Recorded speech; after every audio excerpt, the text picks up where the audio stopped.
What's going on, everyone? This is Jake here from WeTradeHQ.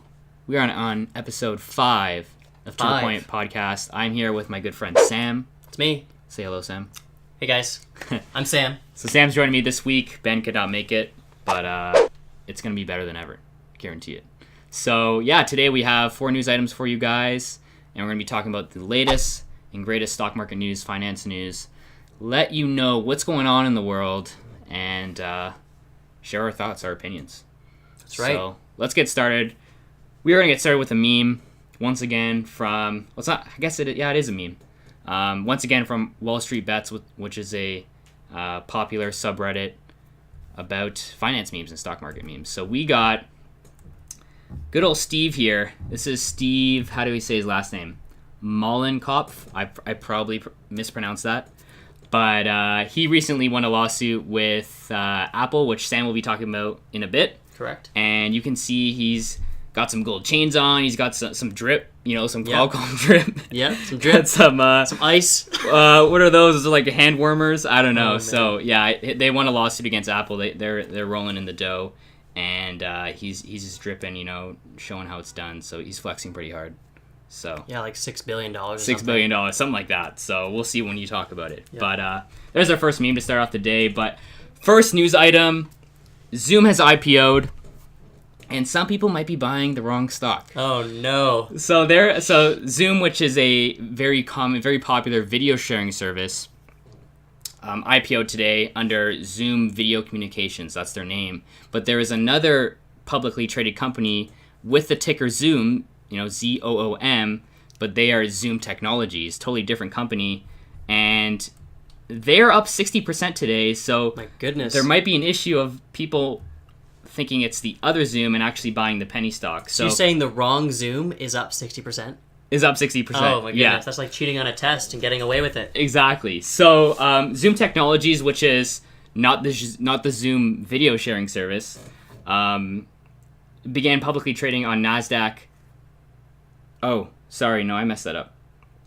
Zoom Technologies is not the company, Zoom Video Communications, that IPO'd today. My apologies. The former is a tiny Chinese wireless communications company that doesn't have any significant operations with the Zoom video sharing service whatsoever. And today alone, the Chinese company's shares has quadrupled the amount of what's averagely traded. Wow. So yeah, and they're up 61%, almost at $4 today. So that's insane. Free money for them, I guess. I guess so. I don't know. Maybe they have news. Potentially, it's just a coincidence that it was the same time the other Zoom IPO'd when they had their news, but we don't know. But anyways, so yeah, Zoom Video Communications did IPO today. They opened up at about $62 a share, and it was actually nearly double the $36 a share the company was priced at on Wednesday. So that's massive. That's great for them. I use Zoom personally. It's a great product. Much better than, I don't know, they just have a lot of good features, and their business model is simple, you can, I think, video share with 3 people at once, and if you want to do more than that, you pay. It's pretty simple software as a service, and I think it's a great platform. So yeah, yay for that, and that's kind of funny. I've never heard of that before, so mistaking a stock ticker.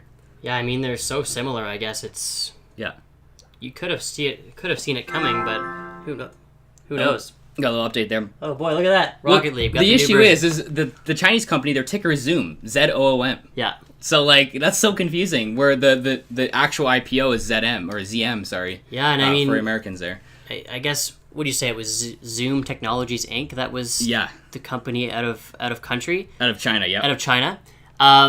So I mean, you don't know. Like it's a pretty straightforward name. It's hard.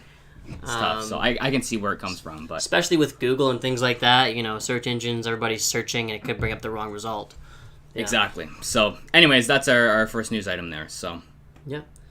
Go ahead there, Sam. Right on. Pass the torch. So what I'll be talking about today is start off with Sprint. Hear what's happening with Sprint and T-Mobile? I did, yes. Okay. Somewhat. So the Sprint stock recently fell 10% in relation to a recent proposed merger that's unlikely to happen. So they got approval, like national security approval. I didn't know that was a thing, but they got national security approval. Yeah. So that's a great start. Mm-hmm. But a government watchdog has just shut it down because the thing is, I think they were 3rd and 4th in the rankings for nationwide telecommunications services. Okay. So if they were to merge, that would hurt competition and that would hurt the consumer at the end of the day. There were obviously reports of the potential for more jobs and better prices for consumers, but that's simply not the case. At the end of the day, they were very likely to be considering layoffs and things like that because 100%. I mean, if you join two companies, it's simple and straightforward. I mean, not simple and straightforward, but you get the idea that there's going to be redundancies and that will lead to layoffs. Yeah. Right? And ultimately, if you merge, there's going to be probably an employee better than you. Yeah. Or a team better than your team. Yeah. And they'll prefer that. And in this case, I think T-Mobile is a strong arm. It's bigger than Sprint. Or I could be wrong, but I know one of them is bigger than the other, and they probably have greater. Whoever has greater ownership, should make that more powerful decision. So exactly, I'm gonna look that up right now. So I mean, it's pretty straightforward. Like for example, here in T-Mobile is bigger than Sprint for sure. T-Mobile is bigger than Sprint. Yeah, so they're gonna have the strong arm in that. Yeah, and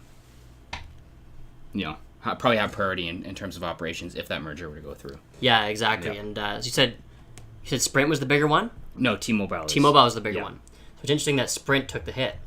But anyways, so like for example, here in Canada, we actually have 2 very large telecommunications providers that have decided instead of merging, they actually share a number of their towers and a large part of their network. Mm-hmm. So they have some sort of leasing plan in place. So maybe they might end up considering that option, which I think would make a lot of sense. That would make more sense, yeah, because they could profit share through same infrastructure and still keep their own brands and their own identity.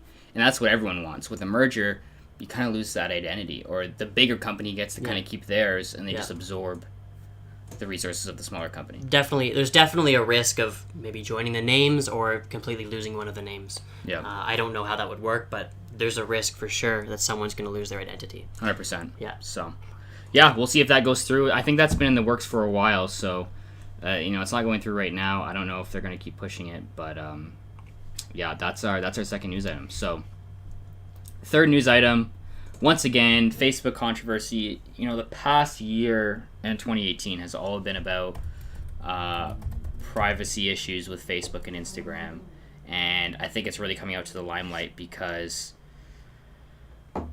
Facebook is the most popular social media platform out there. I think they have over 2 billion accounts or users.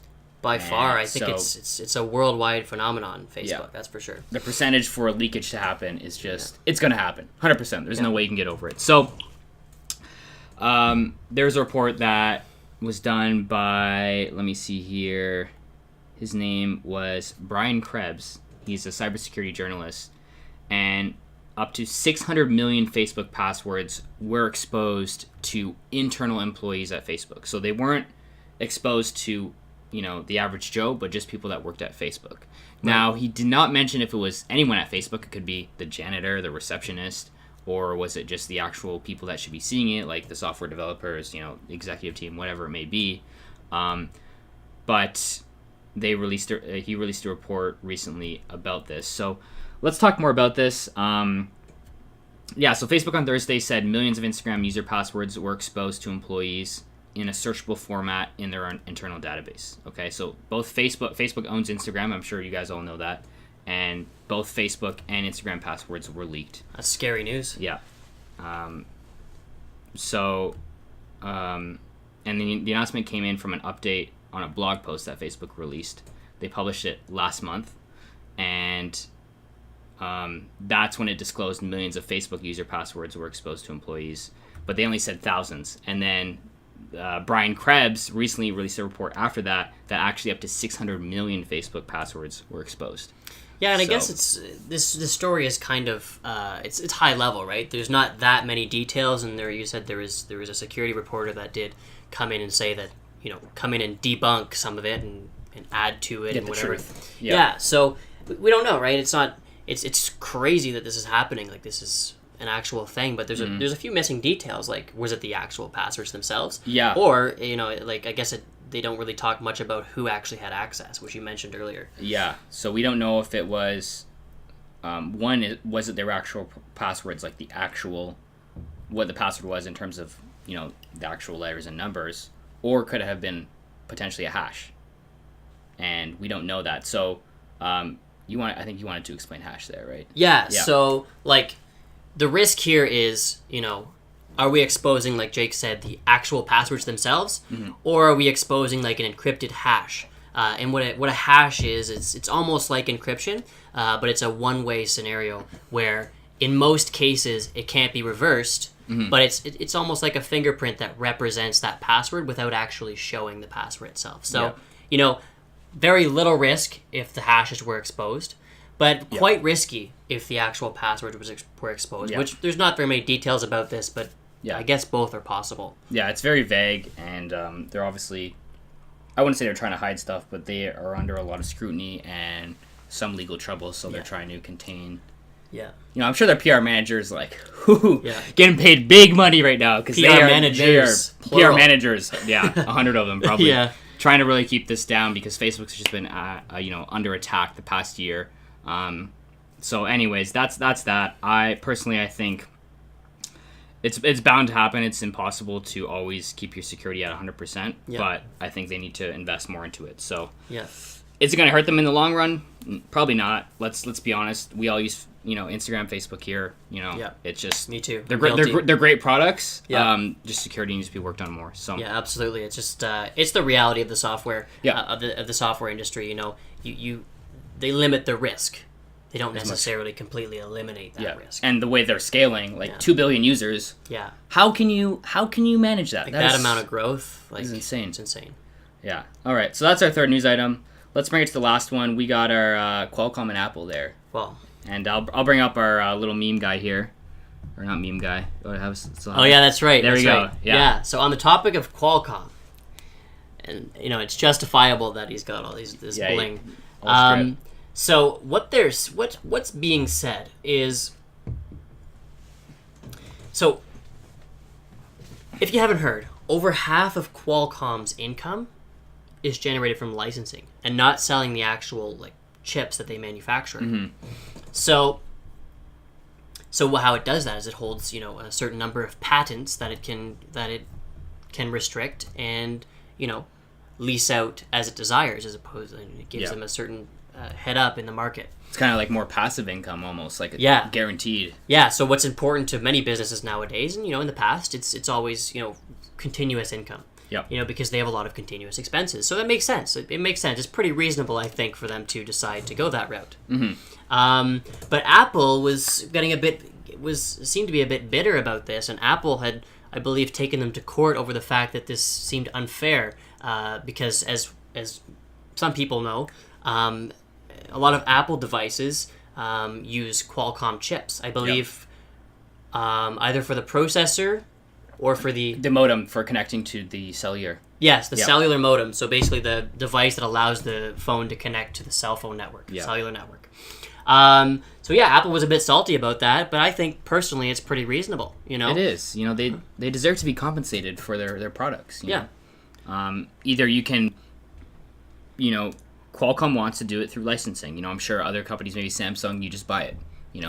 But I think it's totally fair. Yeah, it's just like Apple wants to be compensated for their iCloud or their Apple Music, which is, I believe, both monthly and annual subscriptions. I'm not sure, but it's recurring income for them. So, Yeah, it's crazy that they're mad at it. So, yeah, they filed an antitrust to Qualcomm. I think it was last year or in 2017. Yeah, an antitrust lawsuit, but it was filed by Apple, which was interesting. It was filed by Apple in early 2017. Yeah. So Apple, maybe they just didn't have a good relationship. I don't know. Yeah. I think it's totally fair, and I'm glad Qualcomm won. They got approximately $6 billion. Yeah, they get their fair share. So interestingly enough, the lawsuit filed by Apple ended up winning billions, almost $6 billion for Qualcomm. Qualcomm, yeah. So they're really salty now. Yeah, because they filed it and they lost. Yeah, and it's and one thing as well. I think Apple was forced to, as part of this lawsuit, Apple was forced to drop all of its lawsuits against Qualcomm worldwide. Whoa! So there was probably a number Really? of suits involving different things, but like $6 billion, and then off the hook for Qualcomm. Wow. So Good for them. I think it was a good one for them. That they do a lot of work behind the scenes, and Qualcomm isn't known by most of consumers because all we see is Apple and Samsung phones. We don't know. Yeah. I don't know if Samsung's working with Qualcomm, but if you couldn't be on a cellular network, what would it be called? Just an I? just an I. Yeah. Because there's no phone part of that. Yeah. Just I got my. No, it'd be an iTouch. It'd be an iPod. Or iPod. Yeah. It'd be Yeah. an iPod Nano or whatever. Yeah, because I mean, at the end of the day, like Were they called iTouch before? Yeah, they were. I think it was iPod. There was iPod Touch. iPod Touch. Okay. I called it iTouch, but I know that's kind of weird. iPod Touch and then iPod Touch and then what was before that? Just iPod. Nano. iPod Nano. Yeah. Yeah, I'm not sure. Yeah. Anyways, but we got to stay. We're in the future now. We got to stay away from that. Yeah, stay away from that. So, anyways, good job to Steve. He's raking in some drip there, making some good money. Yeah. And that's our podcast. That's all our news items, guys. Really appreciate you guys watching. I can't believe we're on episode 5. Crazy. And we're just gonna keep going. We keep rolling with the momentum. I can't wait. End of the year. End of the year. We'll probably be at like episode, maybe like 40 or 50. That's gonna be insane. So I'm so glad you guys watched, checked it out. Let us know in the comments below what your thoughts were on the podcast. If you like what we're talking about, maybe some suggestions for the next podcast. But we enjoyed talking to you guys and just talking about the recent news and sharing our thoughts, because we have a lot of ideas in our head when we think about a certain news topic, and it's nice to just talk to a camera and let you people know. Yeah, let it all out. Like there's so many things to talk about in these. With like I said, like I've probably said a few times, media is so prevalent with the internet. So 100%. Yeah. 100%. Well, anyways, that's it, guys. Thank you guys for watching, and we will see you next week. Let us know also if you want to see Sam again. This has been a second episode, and so far we like him. So, yeah. It's good to be here. Yeah. It's good to be here. Good man. All right, guys. Well, you guys have a good week, good weekend, good Easter weekend there, and we'll see you next week around next Thursday or next Friday. Peace out, guys. It's a beautiful day outside. I'm getting out of here. Peace out. Alrighty. That is it.